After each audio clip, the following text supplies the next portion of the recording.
잡지에는 속보가 일본 열도를 강타했습니다. 일본, 핵심 5개 분야, 모두 한국에 추월당했다.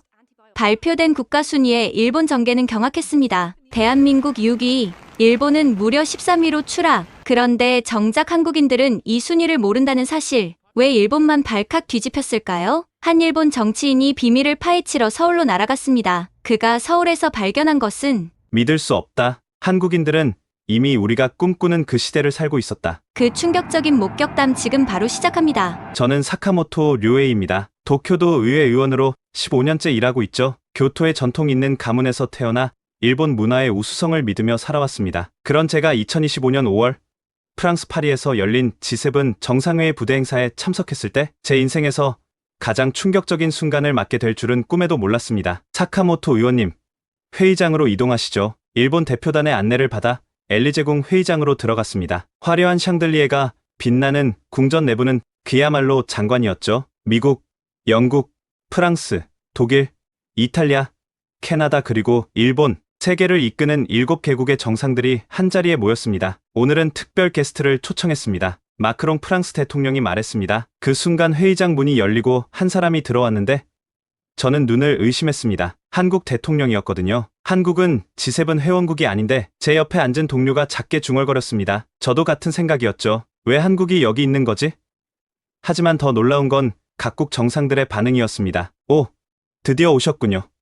환영합니다. 바이든 미국 대통령이 자리에서 일어나 악수를 청했습니다. 다른 정상들도 마찬가지였어요. 마치 오랫동안 기다렸던 사람을 맞이하는 것 같았습니다. 한국의 혁신적인 정책에 대해 듣고 싶었습니다. 숄츠 독일 총리가 말했고 수낙 영국 총리도 거들었습니다. 특히 인공지능과 배터리 기술 분야에서 한국의 리더십은 정말 인상적입니다. 저는 당황스러웠습니다. 일본 총리는 아직 제대로 인사도 나누지 못했는데 모든 관심이 한국 대통령에게 쏠려 있었거든요. 한국 대통령이 연단에 섰습니다. 주제는 미래 기술과 글로벌 리더십이었죠. 영어로 진행된 프레젠테이션은 완벽했습니다. 반도체, 배터리, 인공지능, 그리고 문화 콘텐츠까지 한국이 각 분야에서 어떻게 세계를 선도하고 있는지 구체적인 수치와 함께 설명했습니다. 한국은 작년 한 해 동안 배터리 수출로만 150억 달러를 벌어들였습니다. 전 세계 전기차의 30% 이상이 한국산 배터리를 사용하고 있죠. 회의장이 술렁였습니다. 각국 정상들이 고개를 끄덕이며 메모를 했어요.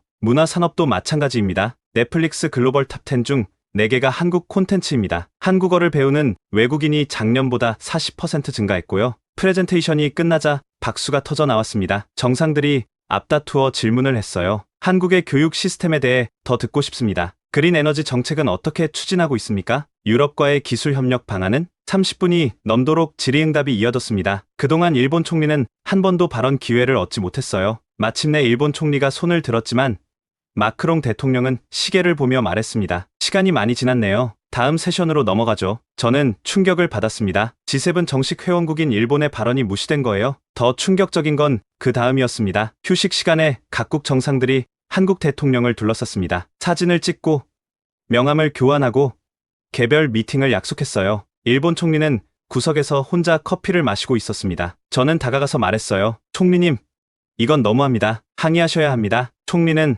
씁쓸하게 웃었습니다. 사카모토 의원, 이게 현실입니다. 이제 세계는 일본보다 한국에 더 관심이 있어요. 그럴 리가요.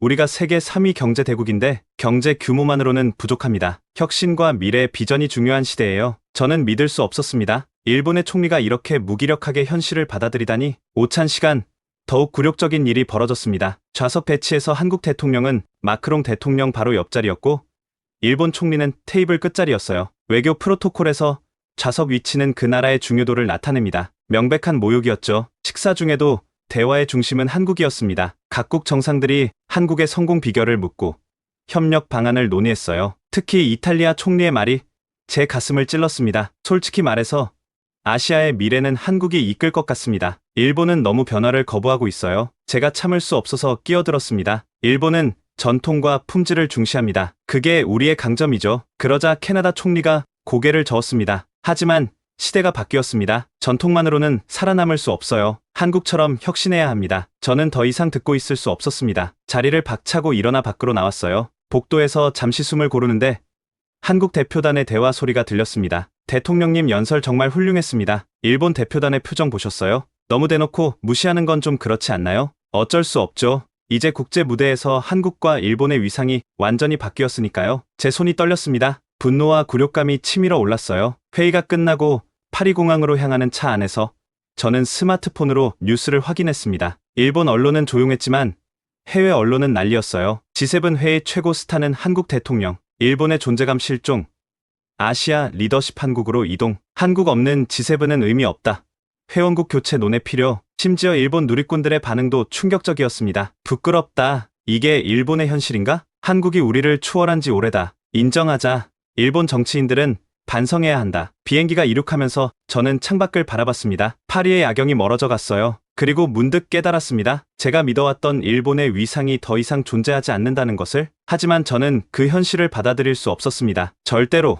도쿄로 돌아온 다음날 저녁, 집에 들어서자 평소와 다른 긴장감이 감돌았습니다. 거실에는 아내 사유리와 딸 유카리가 마주 앉아 있었어요. 유카리의 표정이 심상치 않았습니다. 아버지, 오셨어요?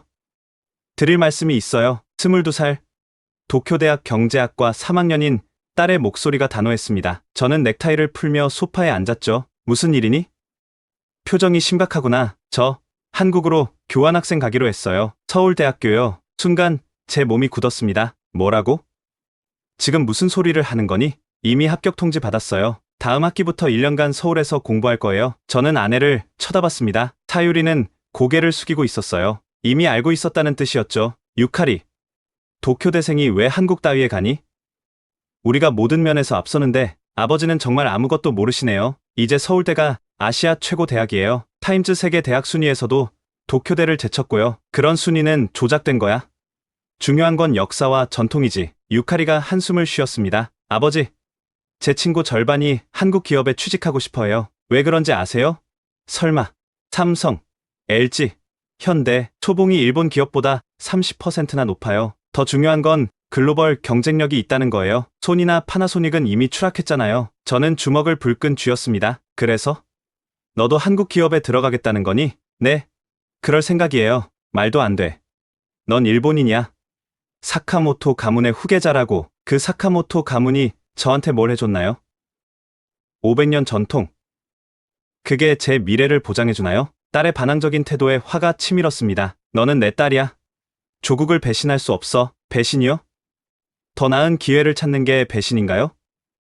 아버지야말로 현실을 부정하고 계시잖아요. 그때 유카리가 더욱 충격적인 고백을 했습니다. 아버지, 사실 하나 더 있어요. 제 남자친구가 한국인이에요. 뭐라고? 저는 자리에서 벌떡 일어났습니다. 온몸이 떨렸어요. 이름은 박지훈. 연세대학교 인공지능학과 박사과정이에요. 작년에 교환학생으로 왔을 때 만났죠. 한국 남자라고? 너가 지금 정신이 있니? 정신 멀쩡해요. 지훈 오빠는 26살에 이미 구글에서 스카우트 제의 받았어요. 세계 최고 AI 학회에서 최우수 논문상도 받았고요. 그만! 더 듣고 싶지 않아. 아버지가 무시하는 그 한국 사람이 저보다 훨씬 더 넓은 세계에서 인정받고 있어요. 닥쳐. 당장 내 눈앞에서 사라져. 제가 고함을 지르자 유카리의 눈에 눈물이 고였습니다. 알았어요. 하지만 전 절대 포기 안 할 거예요. 한국 갈 거고 지훈 오빠와 계속 만날 거예요. 아버지가 뭐라 하든. 유카리가 방으로 들어가 쾅 문을 닫았습니다. 저는 분노로 숨이 거칠어졌어요. 당신은 알고 있었소? 유카리가 한국 남자를 만난다는 걸? 아내가 조심스럽게 대답했습니다. 석 달 전에 알았어요. 왜 나한테 말 안 했소? 말해봤자 이렇게 될 게 뻔했으니까요. 그래서 그냥 두고 봤단 말이오? 사유리가 고개를 들고 저를 바라봤습니다. 류에이 씨, 시대가 변했어요. 유카리 친구들 보세요. 다들 한국 드라마 보고 K-팝 듣고 한국 화장품 쓰고 있어요. 그게 뭐가 자랑스럽소? 자랑이 아니라 현실이에요. 유카리가 한국에 관심 갖는 게 이상한 일이 아니라는 거죠. 일본의 전통과 자부심은 어디로 간 거요? 아내가 한숨을 쉬었습니다. 전통도 중요하지만 미래가 더 중요하지 않을까요? 유카리는 자기 미래를 위한 선택을 한 거예요. 한국 남자와 사귀는 게 미래를 위한 선택이란 말이오? 적어도 유카리는 그렇게 생각하는 것 같아요. 그 청년, 정말 뛰어난 인재라고 들었어요. 저는 더 이상 듣고 싶지 않았습니다. 서재로 들어가 문을 닫았어요. 책상에 앉아 머리를 감싸 쥐었습니다. 파리에서의 굴욕도 모자라 이제는 딸마저 한국을 선택하다니? 도대체 무엇이 잘못된 걸까요? 서재벽에 걸린 가문의 족보를 바라봤습니다. 500년간 이어온 사카모토 가문. 에도 시대부터 메이지 유신을 거쳐 현대까지 우리 가문은 항상 일본의 중심에 있었습니다. 그런데 이제 그 후계자가 한국으로 가겠다고? 책상 서랍을 열어 오래된 사진첩을 꺼냈습니다. 30년 전 제가 처음 의원이 됐을 때의 사진들이었어요. 그때만 해도 일본은 아시아의 절대 강자였습니다. 한국은 그저 우리를 따라오는 후발주자일 뿐이었죠. 도대체 언제부터 이렇게 된 거지? 혼잣말이 나왔습니다. 밖에서 아내와 유카리가 대화하는 소리가 들렸어요. 엄마, 아빠는 왜 저렇게 한국을 싫어해? 아버지는 일본의 자존심을 지키고 싶은 거야. 자존심. 그게 현실을 부정하는 이유가 돼. 시간이 필요할 거야. 아버지도 언젠가는 이해하실 거야. 저는 주먹을 쥐었습니다. 이해? 절대 그럴 일은 없을 겁니다. 일본이 한국보다 못하다는 걸 인정하는 날은 절대 오지 않을 거예요. 하지만 마음 한구석에서는 불안감이 자라나고 있었습니다. 혹시 내가 정말 틀린 걸까? 세상이 변했는데 나만 모르고 있는 걸까? 아니야.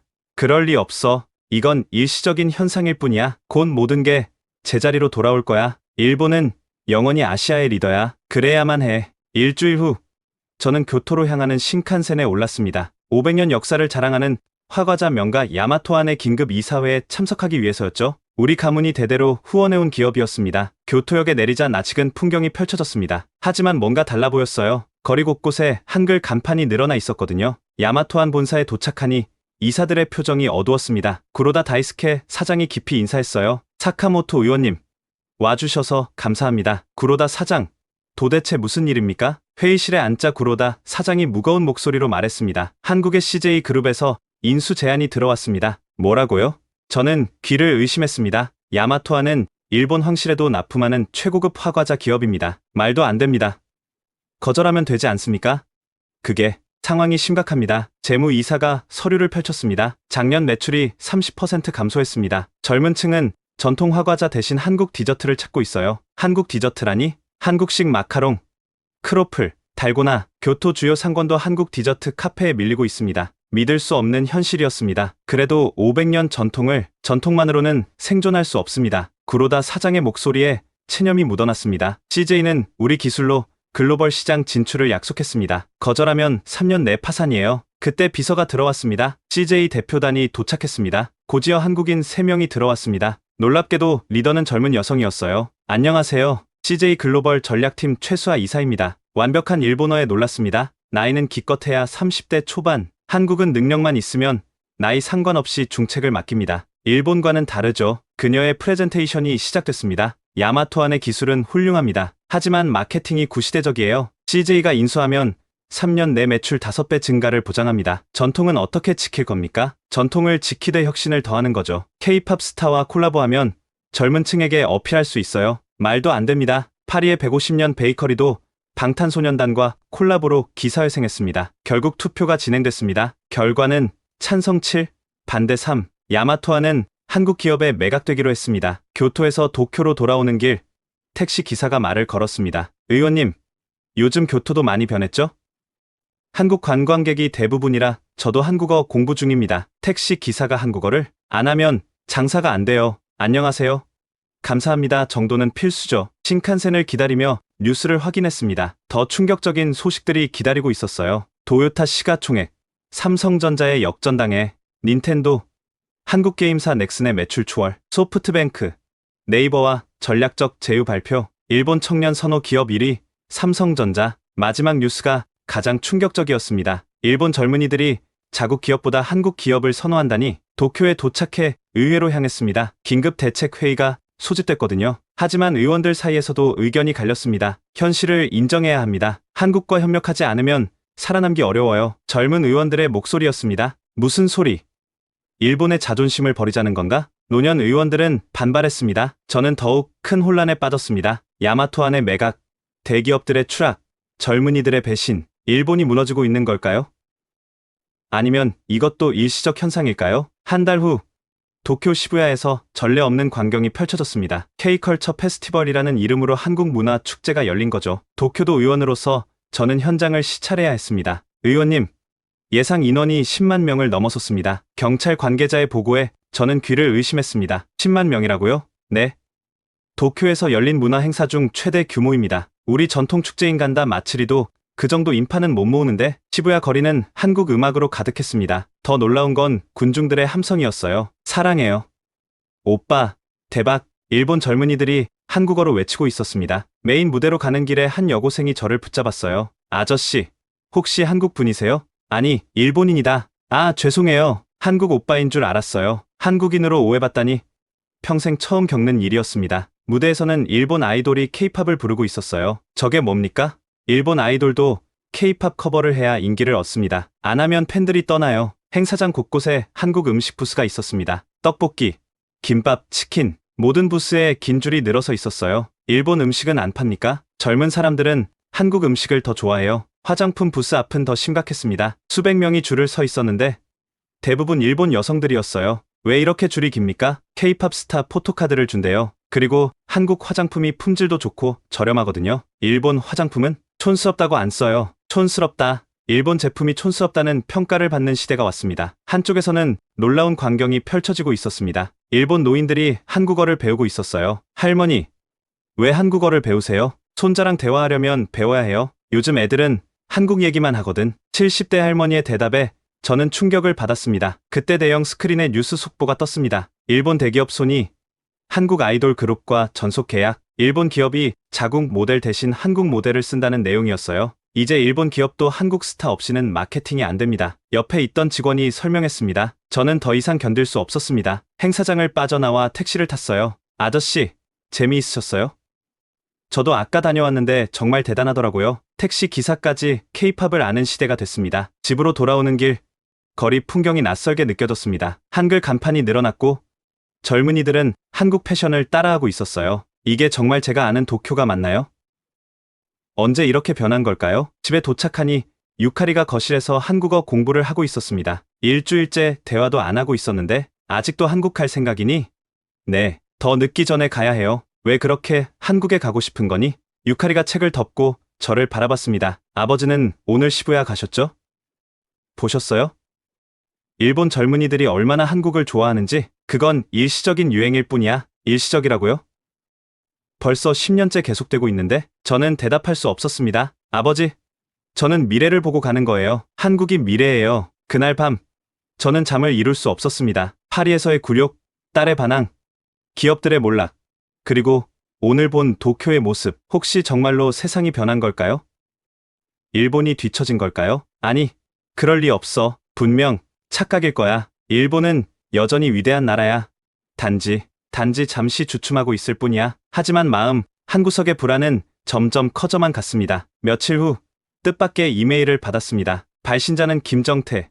15년 전 제가 지도했던 한국인 유학생이었죠. 지금은 서울대학교 국제정치학과 교수가 됐더군요. 선생님, 안녕하십니까? 김정태입니다. 다음 달 서울에서 열리는 동아시아 미래 포럼에 선생님을 초청하고 싶습니다. 한국의 변화를 직접 보시면 좋은 연구가 될 것 같습니다. 저는 한참을 고민했습니다. 한국에 간다?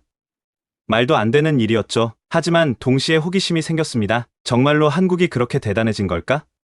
직접 확인해보고 싶었어요. 어쩌면 한국의 약점을 찾아서 반박 논문을 쓸 수도 있겠다는 생각도 들었습니다. 다나카 비서, 잠깐 들어와 보게. 제 한국인 유학생 출신 보좌관 다나카를 불렀습니다. 5년 전부터 함께 일하고 있는 유능한 직원이었죠. 원래 이름은 김민준이었지만 일본에 귀화하면서 다나카로 바꿨다고 했습니다. 무슨 일이십니까? 의원님, 혹시 한국에 조용히 다녀올 수 있는 방법이 있을까? 다나카가 놀란 표정을 지었습니다. 한국에 가신다고요?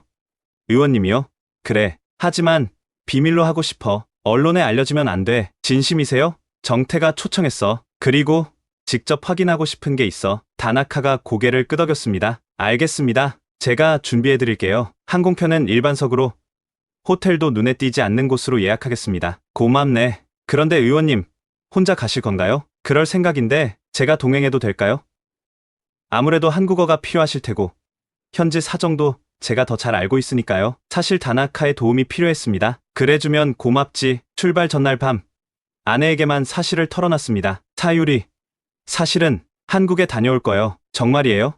요에이 씨가? 아내의 눈이 동그래졌습니다. 직접 보고 와야겠어. 정말로 한국이 우리를 앞질렀는지 잘 생각하셨어요. 가서 많이 보고 배우고 오세요. 배운다니, 내가 한국에서 뭘 배운다는 거요? 사유리가 부드럽게 미소 지었습니다. 배움에는 나이가 없잖아요. 그리고 때로는 인정하는 것도 용기예요. 다음날 새벽, 저는 평범한 회사원처럼 차려입고 집을 나섰습니다. 공항까지는 전철을 이용했어요. 비서 차량을 타면 눈에 띌 수 있으니까요. 나리타 공항에서 다나카를 만났습니다. 의원님, 준비되셨어요? 그래. 근데 정말 아무도 모르겠지? 비서실에는 개인 일정으로 이틀간 자리 비운다고 해뒀어요. 걱정 마세요. 비행기에 오르면서 묘한 기분이 들었습니다. 마치 적진에 잠입하는 스파이가 된 것 같았어요. 내가 왜 이런 짓을 하고 있지? 스스로에게 물었지만 답은 알고 있었습니다. 진실을 확인하고 싶었던 거죠. 정말로 한국이 일본을 넘어섰는지 아니면 모든 게 과장된 것품인지. 2시간의 비행이 유난히 길게 느껴졌습니다. 창밖으로 구름을 바라보며 생각했어요. 곧 진실을 마주하게 되겠지. 과연 내가 무엇을 보게 될까? 인천국제공항에 도착한 순간부터 충격의 연속이었습니다. 이게 공항입니까? 아니면 미술관입니까? 제가 놀라서 중얼거렸습니다. 천장은 예술작품처럼 설계되어 있었고 곳곳에 최첨단 디지털 스크린이 설치되어 있었어요. 인천공항은 20년 연속 세계 최고 공항상을 받았어요. 일본 공항들은 아쉽게도 톱10에도 못 들어가고요. 다나카의 설명이 가슴에 비수처럼 꽂혔습니다. 공항철도를 타고 서울로 향하면서 창밖을 봤습니다. 끝없이 펼쳐진 아파트 단지들, 그 사이로 솟아오른 초고층 빌딩들, 도쿄와는 확실히 다른 스카이라인이었어요. 서울이 이렇게 컸나요? 네. 수도권 인구가 2,500만이 넘어요. 그리고 개발 속도가 어마어마하죠. 10년 전과 비교하면 완전히 다른 도시예요. 강남역에서 내렸을 때 압도적인 에너지가 느껴졌습니다. 수많은 사람들이 빠른 걸음으로 움직이고 있었고 거리는 활기로 가득했어요. 호텔로 가는 택시에서 또 한 번 놀랐습니다. 기사님이 저를 보더니 일본어로 인사를 했거든요. 이라시아이마세라고 일본어로 인사했어요. 일본에서 오셨군요. 아니, 일본어를 하시네요. 요즘은 기본이에요. 일본 손님이 워낙 많아서요. 영어, 중국어도 조금씩 해요. 택시 기사가 3개 국어를. 서울시에서 무료 교육 프로그램을 운영해요. 안 배우면 경쟁에서 밀리죠. 호텔에 짐을 풀고 다나카와 함께 명동으로 향했습니다. 일단 서울의 중심가부터 보여드릴게요. 명동에 도착했을 때 저는 할 말을 잃었습니다. 거리는 인산이네였는데 놀라운 건 들리는 언어였어요. 한국어보다 외국어가 더 많이 들렸습니다. 중국어, 일본어, 영어, 태국어, 베트남어. 여기가 정말 서울입니까? 뉴욕 타임스퀘어 같은데요. 이제 명동은 아시아의 중심이 됐어요. 하루 유동인구가 100만 명이 넘습니다. 화장품 거리를 지나가는데 충격적인 장면을 목격했습니다. 일본인 관광객 무리가 한국 화장품 가게에서 봉지를 가득 들고 나오고 있었어요. 실례합니다만 제가 일본어로 말을 걸었습니다. 아, 일본 분이세요? 어디서 오셨어요? 도쿄에서요. 화장품 쇼핑 중이신가요? 중년 여성 한 분이 신나서 대답했습니다. 네. 한국 화장품이 품질도 좋고 가격도 저렴해요. 일본에서 사면 2배는 비싸거든요. 그래서 한국까지 오신 건가요? 이번이 3번째예요. 이제 도쿄보다 서울이 더 편해요. 쇼핑도 좋고 음식도 맛있고 일본인이 도쿄보다 서울이 편하다니. 홍대로 이동했습니다. 젊음의 거리답게 활기가 넘쳤어요. 거리 공연이 곳곳에서 펼쳐지고 있었는데 놀라운 건 공연자의 국적이었습니다. 저 사람들은 전 세계에서 온 아티스트들이에요. 홍대는 이제 글로벌 문화의 허브가 됐죠. 한 카페에 들어갔습니다. 벽면에는 각국 언어로 쓴 메시지가 가득했는데 일본어가 특히 많았어요. 서울 최고. 또 올게요. 홍대의 자유로운 분위기가 너무 좋아요. 도쿄보다 재미있어요. 저는 씁쓸한 미소를 지었습니다. 일본 젊은이들의 마음이 이미 서울로 향하고 있었던 겁니다. 저녁은 강남의 한 레스토랑에서 먹었습니다. 다나카가 예약한 곳인데 미슐랭 스타를 받은 한식당이었어요. 한식이 미슐랭 스타를? 네.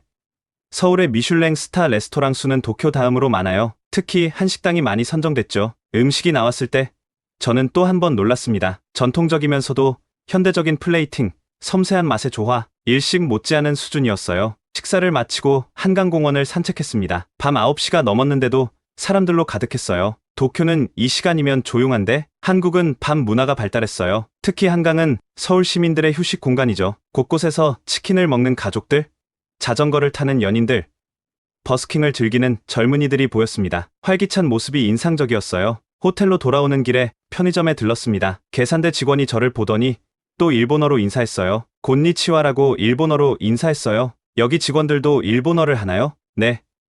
외국인 손님이 많아서 기본 회화는 해요. 하루 만에 만난 한국인 중 절반 이상이 일본어를 할 줄 알았습니다. 반면 일본에서 한국어를 하는 사람은 얼마나 될까요? 호텔 방에서 창밖을 바라봤습니다. 서울의 야경이 화려하게 빛나고 있었어요. 내일은 기업들을 방문한다. 혼잣말을 하며 침대에 누웠습니다. 오늘 하루만으로도 충분히 충격적이었는데 내일은 또 무엇을 보게 될까요? 다음날 아침 다나카와 함께 수원에 있는 삼성 디지털 시티로 향했습니다. 거대한 연구단지가 눈앞에 펼쳐졌을 때 압도감을 느꼈어요. 여기가 전부 삼성 연구소입니까? 네.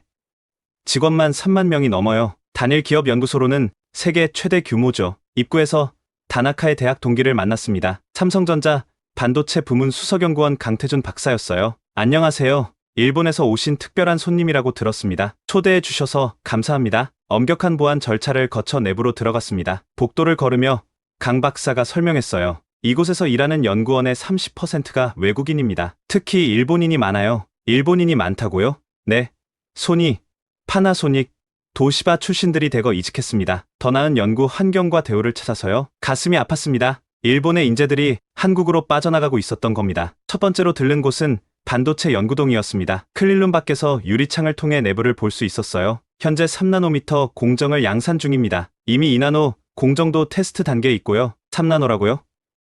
일본은 아직 7나노 수준인데 기술 격차가 대략 5년 정도 됩니다. 솔직히 따라잡기 어려울 거예요. 다음은 인공지능 연구소였습니다. 수백 명의 연구원들이 컴퓨터 앞에서 작업 중이었어요. 저희가 개발한 AI 칩은 엔비디아 제품보다 전력 효율이 30% 높습니다. 테슬라와 애플이 주요 고객이죠. 정말입니까? 네.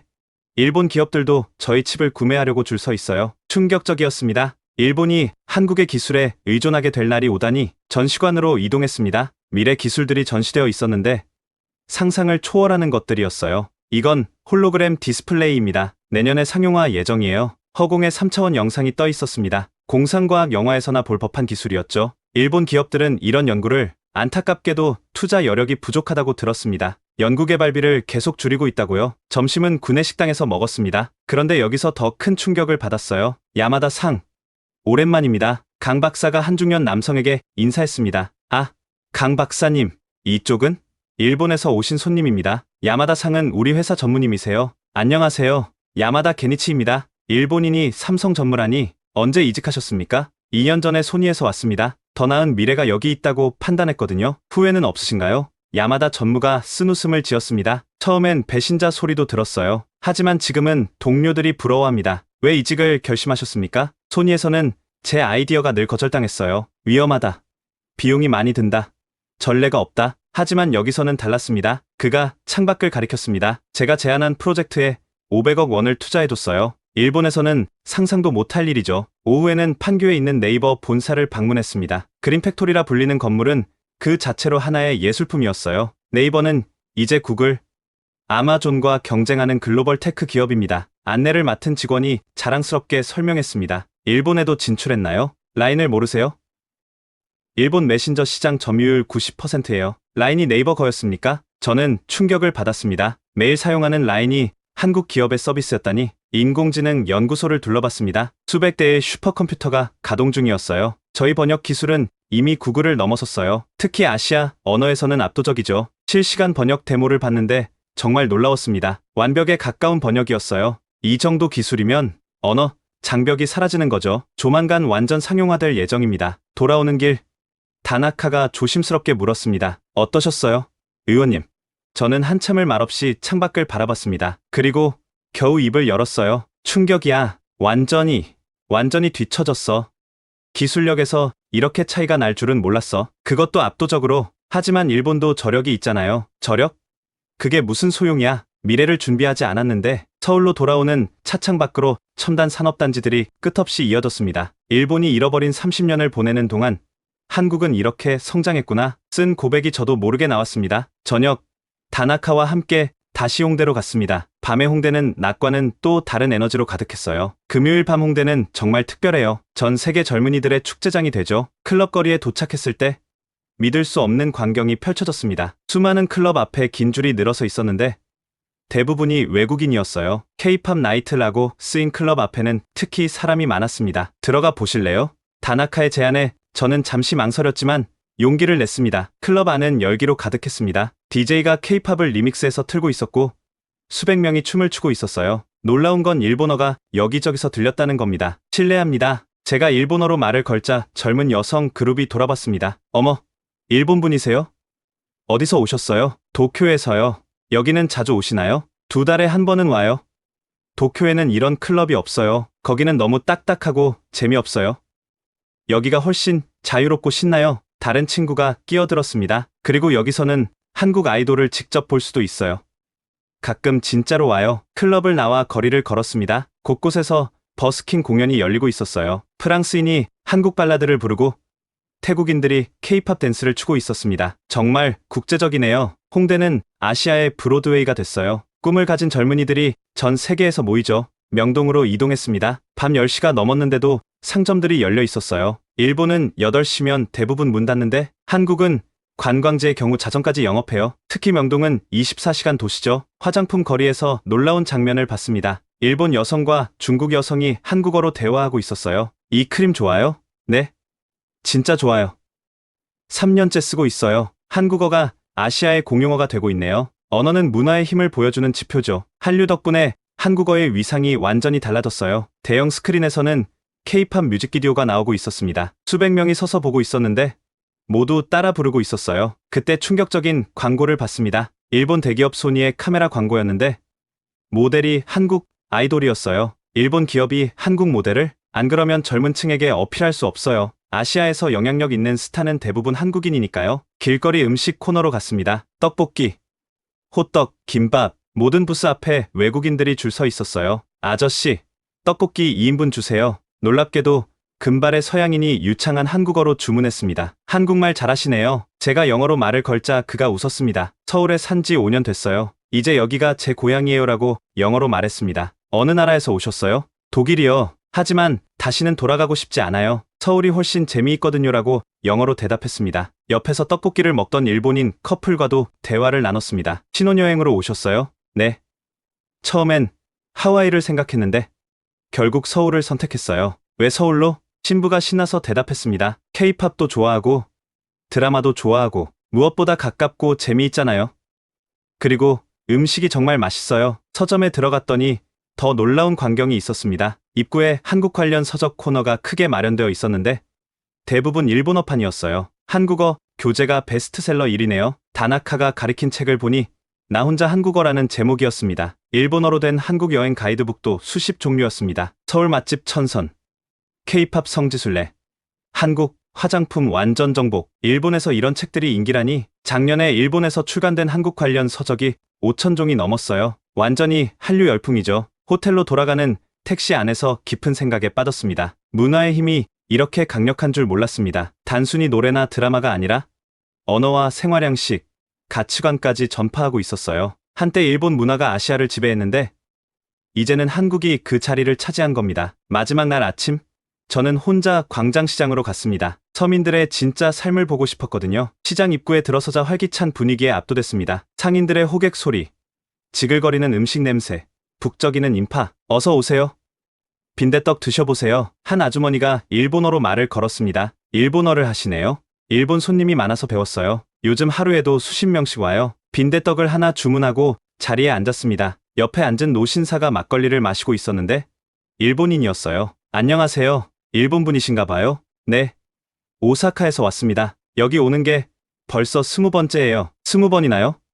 왜 그렇게 자주 오세요? 그가 명함을 건넸습니다. 서울식당이라는 이름이 적혀 있었어요. 일본에서 한식당을 해요. 원래는 3대째 내려온 일식당이었는데 3년 전에 한식당으로 바꿨죠. 왜 바꾸셨습니까? 생존을 위해서요. 일본 젊은이들이 일식보다 한식을 더 좋아해요. 바꾸고 나서 매출이 2배로 늘었어요. 후회는 없으신가요? 전통을 버렸는데. 노인이 웃었습니다. 전통도 중요하지만 적응이 더 중요해요. 그리고 한식도 나름의 매력과 전통이 있어요. 시장 안쪽으로 들어가니 한복 가게가 있었습니다. 일본인 관광객들이 한복을 입고 사진을 찍고 있었어요. 와, 정말 예뻐.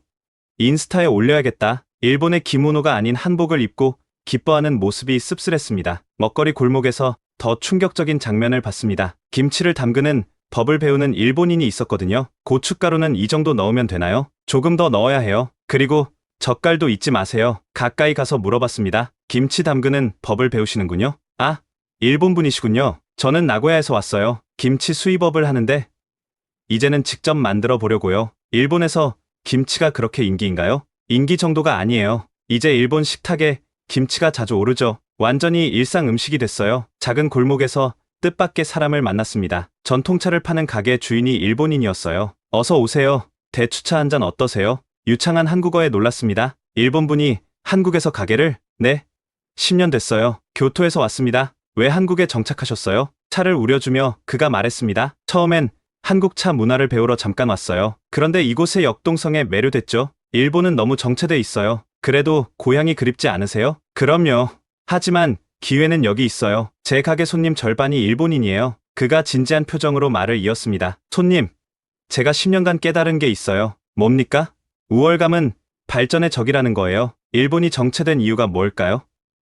스스로 최고라고 믿었기 때문이에요. 더 이상 배울 게 없다고 생각했죠. 그의 말이 가슴을 찔렀습니다. 한국은 달랐어요. 항상 배우려고 했죠. 일본에서도, 미국에서도, 유럽에서도. 그리고 그걸 자기 것으로 만들었어요. 이제는 일본이 배울 차례 아닐까요? 저는 대추차를 마시며 아무 말도 할 수 없었습니다. 일본인의 입에서 나온 이 말이 너무나 아팠어요. 시장을 나오면서 입구에 빈대떡 아주머니를 다시 만났습니다. 아저씨, 이거 서비스예요. 작은 김치 팩을 건네주었습니다. 왜 이런 걸? 아까부터 시장 이곳저곳 돌아다니시는 거 봤어요. 뭔가 고민이 많아 보이시던데. 한국이나 일본이나 다 똑같은 사람이잖아요. 너무 심각하게 생각하지 마세요. 아주머니의 따뜻한 미소에 갑자기 코끝이 찡해졌습니다. 시장을 나와 택시를 탔습니다. 운전사가 또 일본어로 인사했어요. 공항 가시나요?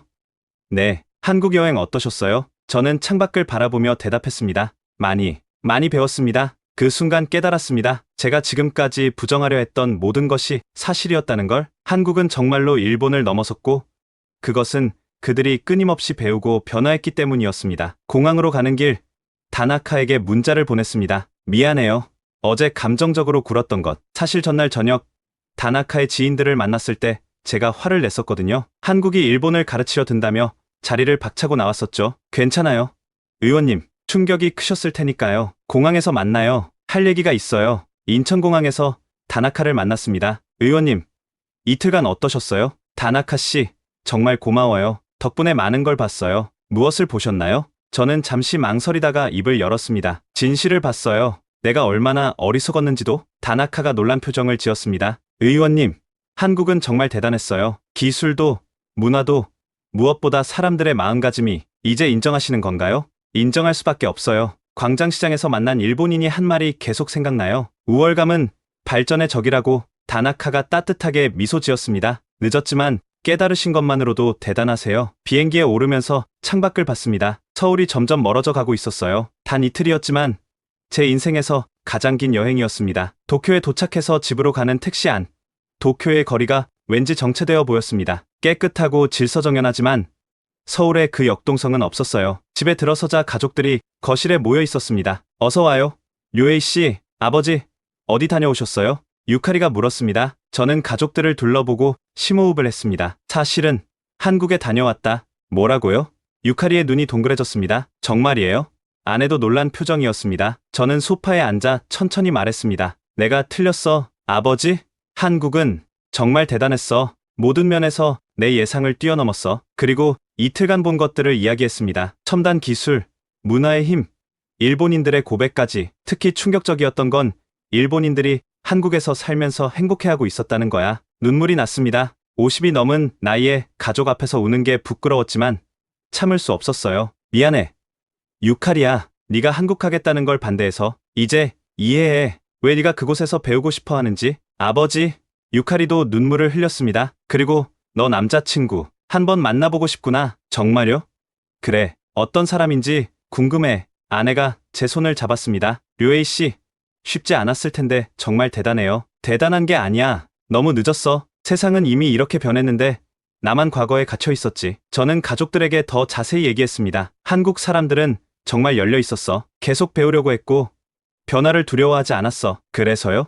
우리도 변해야 해. 더 늦기 전에. 그날 밤 저는 서재에서 일기를 썼습니다. 오늘 나는 다시 태어났다. 50이 넘은 나이에 새로운 시작을 하게 됐다. 부끄럽지만 동시에 희망적이다. 이제라도 깨달았으니 늦지 않았다. 내일부터는 달라질 것이다. 열린 마음으로 배우고 인정할 것은 인정하며 협력할 곳과 협력하겠다. 일주일 후 도쿄도 의회 정기회의가 열렸습니다. 저는 발언권을 신청했어요. 사카모토 의원, 발언하세요. 의장의 허락을 받고 연단에 섰습니다. 동료 의원들이 저를 바라봤어요. 여러분, 저는 지난주 개인적으로 한국을 방문했습니다. 의회장이 술렁거렸습니다. 제가 한국을 가장 비판하던 사람이었으니까요. 그곳에서 저는 충격적인 현실을 목격했습니다. 우리가 외면하고 있던 진실을 말이죠. 무슨 말씀을 하시려는 겁니까? 보수파 의원이 끼어들었습니다. 우리는 현실을 인정해야 합니다. 한국은 이미 많은 분야에서 일본을 앞섰습니다. 그리고 그 격차는 계속 벌어지고 있어요. 사카모토 의원, 정신이 나갔습니까? 노년층 의원들이 항의했습니다. 저는 준비한 자료를 스크린에 띄웠습니다. 보십시오.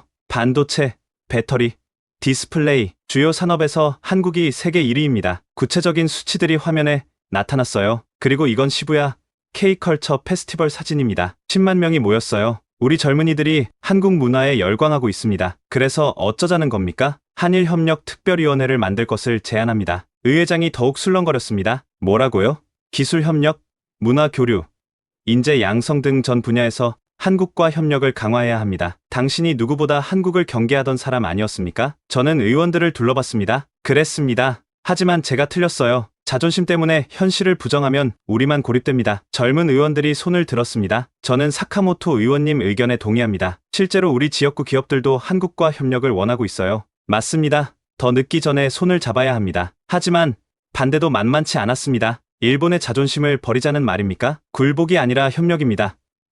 일본의 장인정신과 한국의 혁신이 만나면 엄청난 시너지가 날 겁니다. 제가 목소리를 높였습니다. 그때 다나카가 급히 들어왔습니다. 의원님, 방금 속보입니다. 한국 정부가 일본과의 기술 협력 확대를 공식 제안했습니다. 완벽한 타이밍이었습니다. 보십시오.